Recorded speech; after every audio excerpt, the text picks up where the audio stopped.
There is a wound that almost no one talks about, yet almost everyone carries. It is not the wound of being hurt by an enemy.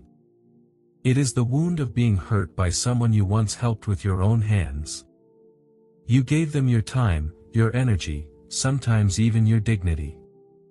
And in return, they slowly drifted away, sometimes in silence, sometimes with criticism, and sometimes with open hostility. And this is the part that breaks most people, not that they left, but that they forgot you so easily. Now pause here, because this is where most people misunderstand life. They think betrayal is an exception. But in human behavior, it is often a pattern. And patterns are never random. They are always trying to reveal something. The first truth is uncomfortable. You did not help as purely as you believe. Somewhere inside your kindness, there was an invisible expectation, loyalty, gratitude, remembrance, respect. Not spoken, but felt. And when that expectation breaks, you call it betrayal. But in reality, it is just the gap between what you gave, and what you secretly hoped would return. True giving is rare. Because true giving carries no hidden claim. The moment expectation enters kindness, it stops being generosity and becomes emotional investment.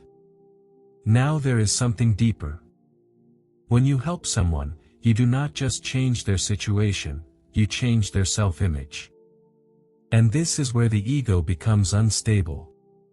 Because being helped means being reminded of a weaker version of yourself. And no human being stays comfortable in that reminder for long.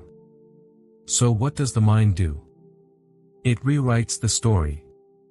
It reduces your importance. It reinterprets your help. Not always out of hatred, but out of self-protection.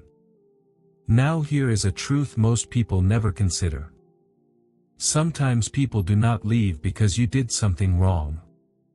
They leave because your presence keeps reminding them of a version of themselves they are trying to escape. You become a mirror they cannot tolerate anymore. And slowly, distance feels easier than reflection. But now comes the real question. If this is human nature, what should you do? Should you stop helping? No.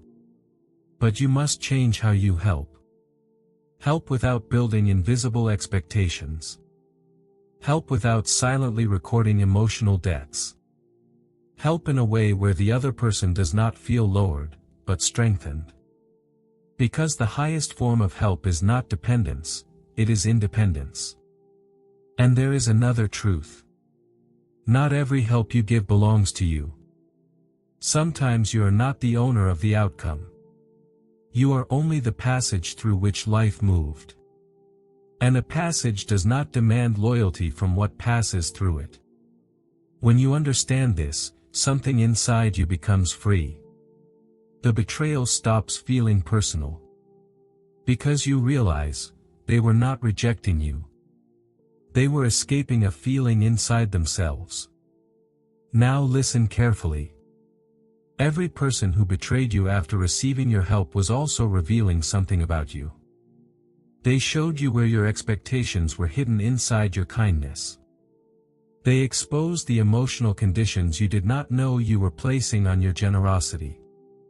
And that is painful, but also awakening. Because it forces you to grow from emotional giving into conscious giving. And there is a difference between the two. One wants return. The other wants truth. So do not let this wound turn you cold. Let it turn you clear. Do not stop giving. But stop giving from need. Give from clarity. Give from strength. Give from a place that does not require anyone to stay in order for you to remain whole.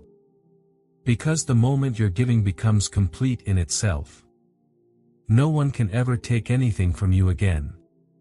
And if these words made you reflect even a little, then maybe this is not just content for you.